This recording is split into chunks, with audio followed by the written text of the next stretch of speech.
સંસ્કારી નગરી વડોદરાના ઐતિહાસિક વારસામાં વધુ એક મહત્વપૂર્ણ કડી ઉમેરાઈ છે. વડોદરા શહેર વચ્ચેથી પસાર થતી વિશ્વામિત્રી નદીના પટમાં સફાઈ કામગીરી દરમિયાન ગાયકવાડ શાસનકાળના 10 જેટલા દુર્લભ અને ઐતિહાસિક સિક્કાઓ મળી આવ્યા છે.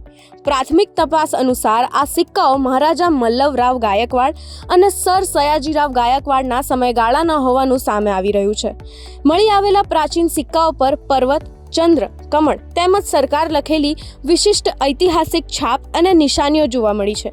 આ ઘટના અંગે જાણ થતાં GSPCA સંસ્થાના રમેશભાઈ યાઈસે તાત્કાલિક સ્થળ પર પહોંચીને તમામ 10 સિક્કાઓ પોતાના કબજે કરી લીધા હતા. આ ઐતિહાસિક અનામતને યોગ્ય સંરક્ષણ અને વધુ સંશોધન અર્થ સત્તાવાર રીતે પુરાતત્વ વિભાગને સુપ્રત કરી દેવામાં આવ્યા છે.